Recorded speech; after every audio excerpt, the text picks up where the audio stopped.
కృష్ణా నీళ్లు నేతల సవాళ్లు. ఏపీ సర్కార్ నిబంధనల్ని ఉల్లంఘించి శ్రీశైలంలో అడ్డగోలుగా జలచౌర్యానికి పాల్పడుతూ విద్యుత్ ఉత్పత్తి చేసిందని మండిపడ్డారు మంత్రి జూపల్లి కృష్ణారావు. తాము ధర్నాకి పిలుపునివ్వగానే విద్యుత్ ఉత్పత్తి నిలిపివేసిందన్నారు.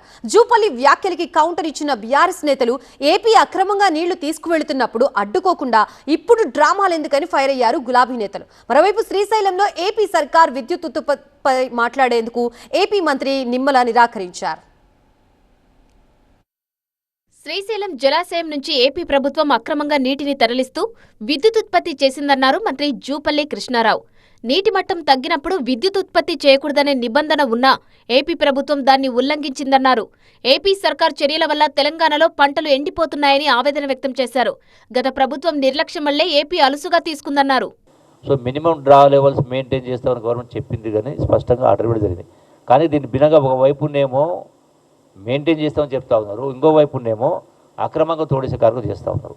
ఇప్పటికే ఆంధ్రప్రదేశ్ ప్రభుత్వం ఏదైతే అలాట్మెంట్ కంటే కూడా అదనంగా వాటర్ వాడుకోవడం జరిగింది. సో ఎప్పుడైతే ధర్నా చేస్తాము అన్న తర్వాత నిన్న టీవీలో వచ్చిందో అప్పటిదాకా వినకుండా అక్రమంగా చేస్తూ ఉంటే సో తదనంతరం ఏపీ ప్రభుత్వం ఈ పాలమూరు జిల్లా రైతాంగం ముఖ్యంగా నాగర్ కర్నూలు, అచ్చంపేట, కొల్లాపూర్, కల్వకుర్తి, వనపర్తి రైతాంగం మొత్తం కూడా సమాయత్తమై ఈ మొత్తం కూడా నీళ్లు తోడేస్తే మొత్తం అందరూ ఇబ్బంది పడుతున్న కింద చేసిన తర్వాత ఇప్పుడు అంటే ఆ టీవీలో ఆ వార్తలు వచ్చి చూసిన తర్వాత అనేది పవర్ జనరేషన్ ఆపడం జరిగింది.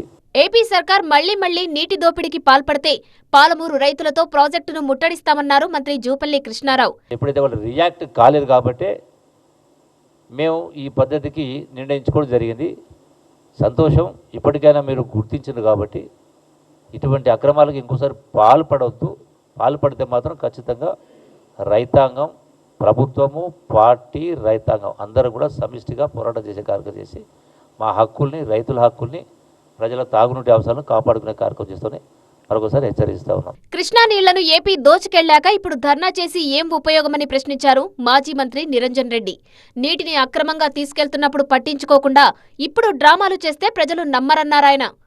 నిలువరించవలసినటువంటి ఏపీని నిలువరించకుండా, నీళ్లు తీసుకుపోయేటప్పుడు అడ్డుపడకుండా, కేఆర్ఎంపీ దగ్గర పాత్ర పోషించకుండా, కేంద్రానికి అపెక్స్ కౌన్సిల్కు లెటర్ రాయకుండా, ముఖ్యమంత్రి చేయాల్సిన ఏ పనులు ఏవి చేయకుండా నీళ్ళన్నీ పోయి ఇప్పుడు పంటలు ఎండిపోయేటువంటి దశ వచ్చినాక ఇప్పుడు ఫేస్ సేవింగ్ కోసం ఇలా శ్రీశైలం ప్రాజెక్టు కాడికంటే ఎమ్మెల్యేలను ఎంబడి తీసుకొని పోతారట. ఏం చేస్తారట?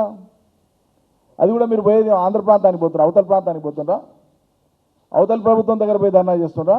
మన రాష్ట్ర పరిధిలో మన పరిధిలో ఉండేటువంటి ప్రాజెక్టు కాడికి యువతల పక్కల పోయి అక్కడ ఉండి తమాషా చేసి ప్రజల్ని ఎవరిని మీరు ఫూల్స్ చేయాలనుకుంటున్నారు?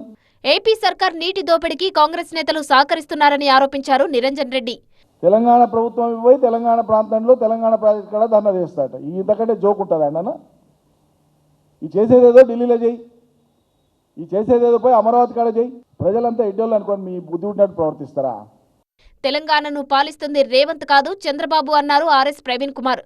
అందుకే నీళ్లు దోచుకున్నా ప్రశ్నించరన్నారు. ఈరోజు మన రాష్ట్రాన్ని పరిపాలిస్తున్నది రేవంత్ రెడ్డి కాదు, చంద్రబాబు నాయుడు.